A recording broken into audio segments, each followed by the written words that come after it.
My name is Riley Harper. I'm the eldest daughter in a family steeped in military tradition, 3 generations strong, raised in the shadow of Pikes Peak in Colorado Springs.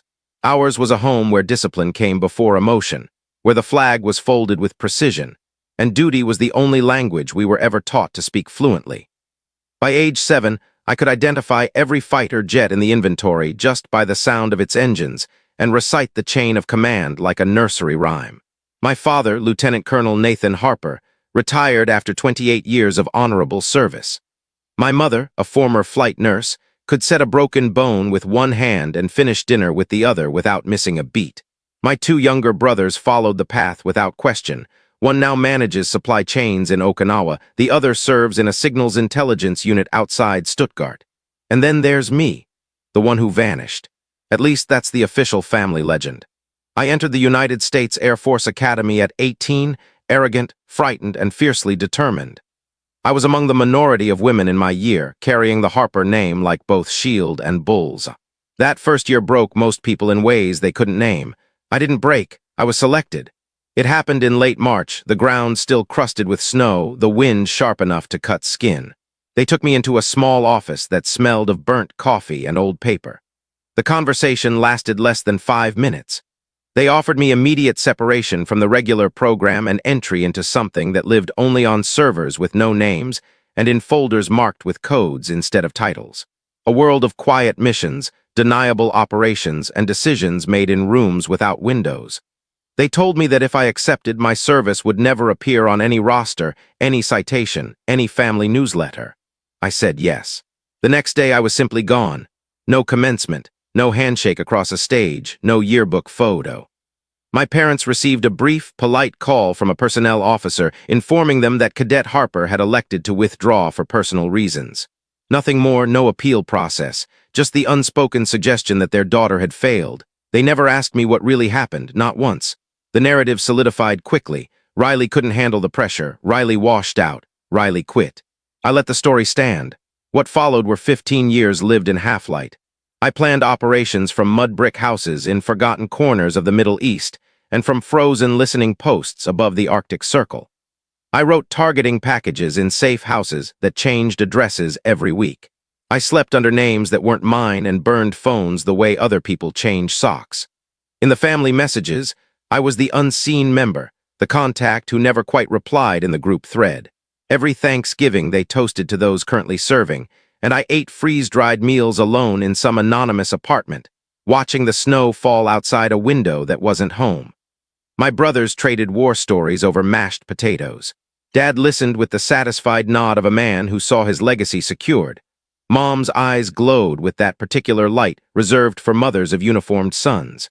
My name never crossed their lips after grace. They never called me a failure outright. They didn't need to. One Christmas I actually managed to be present. My brother Jonah handed me a gift card to a big box stationery store and said with a wink, "Figured you could use this for your office job." Everyone chuckled, comfortable in the shared fiction. I smiled the way you smile when the alternative is screaming. Later, I walked the back trail behind the house through knee-deep snow and repeated the same lie to myself. I don't need their approval. I never did. But I did. God, I did. I wanted them to know the missions I could never describe. I wanted my mother to look at me the way she looked at my brothers when they came home with new stripes. I wanted my father to understand that leaving the academy wasn't surrender. It was recruitment into something far heavier. I have carried dying informants in my arms and whispered promises I later kept with satellite phones and emergency exfils. I have stared at screens for 3 straight days guiding teams through hostile cities while the world burned red on infrared. I have made calls that shifted borders and saved lives and ended others, calls signed only with a code name no one will ever read aloud. But at the dinner table, they still ask if I'm still doing that paperwork thing in Denver. They have no idea I hold a clearance higher than most of the brass they salute on television. They don't know I've stood in front of Allied generals and watched them take notes. They don't even know my real address. Maybe that's simply the cost of the kind of service that leaves no footprints. Or maybe it's the cost of a family that recognizes only one shade of sacrifice. There's a framed photograph in the hallway of my parents' house. My brothers on graduation day, crisp in dress blues, Dad's hands resting proudly on their shoulders, Mom glowing. I was there that day, standing 2 feet to the left. Someone decided the composition looked cleaner without me, so they cropped me out.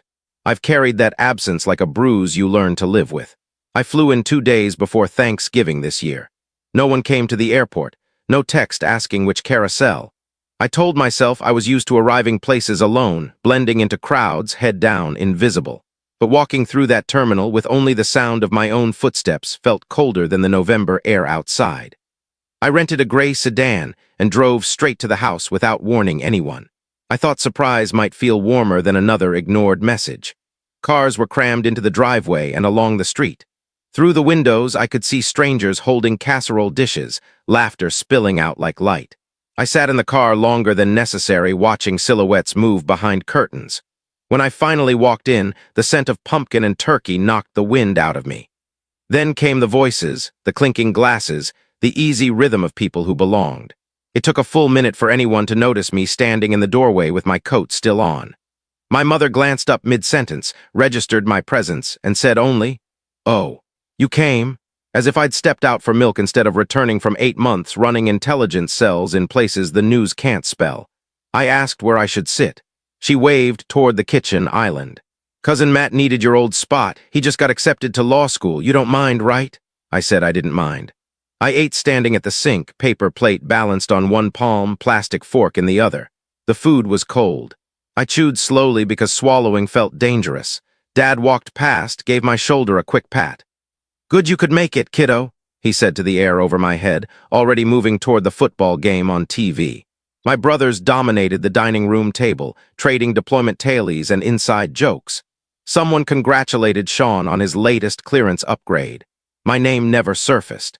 I had a small velvet box in my luggage containing a decoration I wasn't allowed to wear in public. I never took it out. That night I slept on the basement couch under an ancient quilt that smelled of cedar and old smoke. Upstairs, the house settled into familiar snores. I lay awake counting cracks in the ceiling and the precise weight of being physically home yet completely elsewhere. There is a special loneliness in being surrounded by people who used to know everything about you and now choose not to ask. The night before Sean's promotion ceremony, I opened the guest room closet and stood there too long. Hidden behind winter coats hung a garment bag I hadn't unzipped in years. Inside was my own service dress uniform, still perfectly pressed, waiting like a letter never sent. I laid it on the bed and stared. No ribbons, no devices, just the plain blue cloth and the silver eagles on the shoulders that almost no one had ever seen me wear. The awards I'd earned existed only on paper locked in vaults most people don't believe exist. I held the jacket against me. It still fit, but it felt like wearing someone else's skin. For a moment I pictured walking into the ceremony hall tomorrow in full uniform, letting the room see exactly who I had become. Then I hung it back up, took out a simple charcoal sweater instead, and pressed it smooth with my hands. The next morning I dressed quietly while the house still slept. In the dim hallway mirror, I studied the woman staring back, older, sharper around the edges, eyes carrying mileage no one here would ever ask about. I adjusted the collar of the sweater and whispered to my reflection, "Almost time." I wasn't sure what I was timing. That evening, my parents hosted a pre-ceremony reception. Old neighbors, a handful of officers, the usual proud circle. The living room smelled of lemon polish and hors d'oeuvres. Everyone looked practiced at celebration. Sean entered in his dress blues, medals gleaming like a personal constellation. The room applauded on cue. My father's smile could have powered the city grid. Someone near me asked Dad who the quiet woman by the fireplace was. I heard him answer without hesitation. "That's my daughter Riley. She was in the service for a bit. Does some kind of office work now, I think?" A polite murmur, a pitying smile. No one asked me to correct the record. A woman in red asked brightly where I worked these days. I said strategic analysis. Her gaze drifted to the shrimp tray. "Oh, how nice," she replied, already turning away. I refilled my glass and retreated to the kitchen, tracing the faded Academy magnet on the refrigerator door with one finger. My name was not on any of the printed seating charts for tomorrow. Not in the family block. Not anywhere. The ceremony itself was held in a cavernous auditorium that smelled of floor wax and anticipation. My name card was blank, simply a seat filler in the back. Sean stood tall near the stage, every inch the rising star. I sat with my hands folded, staring at the flag until the colors blurred. The MC began calling names. Then the double doors at the rear swung open. General Marcus Reed strode in, 4 stars catching the light. The room rose as one organism. His eyes swept the audience once and locked on me. He marched the center aisle with absolute certainty and stopped directly beside my row. The auditorium fell into perfect silence. He rendered a crisp salute and held it. "General Harper," he said, loud enough for every microphone to catch, "it's a privilege to see you again, ma'am." Time folded in on itself. I rose slowly and returned the salute with muscle memory older than most of the cadets on stage. A collective intake of breath rippled outward. Somewhere behind me a glass slipped and shattered. My mother's face went white. My father's mouth actually opened. Sean's perfect posture faltered for the first time. General Reed dropped his salute, gave me a small nod only I could read, and took his seat 2 rows ahead. The program stumbled. The MC cleared his throat twice before continuing. Whispers raced like electricity. "That's her, the ghost from Dagger, the one they could never put on the citation." I sat back down and stared straight ahead. I did not smile. I did not explain. Sean's voice wavered slightly when he finally accepted his new rank. The applause was polite, but the spotlight had shifted irreversibly. Truth has a way of standing up when silence has held the chair too long. Later that evening, back at the house, I found a plain manila envelope on the dresser in my room. No writing, no stamp, just there. Inside was a printed chain of encrypted emails time-stamped 23 months earlier. Subject: Possible rules of engagement violation, Operation Black Veil. The accusation named me directly as having authorized strikes that allegedly caused unacceptable collateral damage. It was a lie built from a rough draft I had killed in a SCIF outside Doha. Only 3 people ever saw that draft: myself, a staff judge advocate, and my brother Sean. The metadata trail ended at a classified terminal he had used during a training rotation. The phrasing was his, terse, defensive, the way he wrote when he felt overshadowed. I found him outside afterward, away from the thinning crowd, staring at the dark street. I handed him the pages. He scanned them under the porch light and didn't deny a thing. "Why?" I asked, voice low. He exhaled like a man setting down something heavy. "Because you disappeared and still managed to be the legend. I stayed, I bled, I did everything by the book, and they still talked about the sister who couldn't hack it, like you were some tragic hero. I was tired of losing to a ghost." I asked if he understood what leaking classified material could cost. He looked at me then, eyes wet but steady. "I understand what being second place my whole life cost." I should have raged. I should have reported him that night. Instead, I felt something closer to sorrow for both of us. I told him I would not let our family damage become institutional damage. I would protect the service even if it had never protected me. He said nothing as I walked away. Some betrayals don't need shouting, they just need witnessing. Months later, I taught a block of instruction on operational ethics to a new class of lieutenants. The classroom smelled of whiteboard cleaner and nervous energy.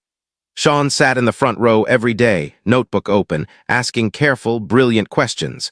We never spoke of the envelope again.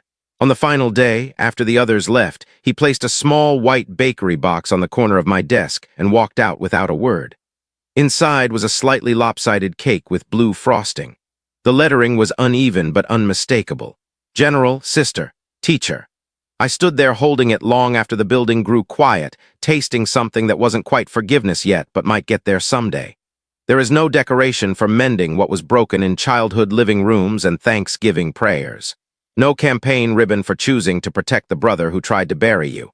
But sometimes all a soldier really needs is to be seen, truly seen, by the one person who once looked away. And for now, that is enough.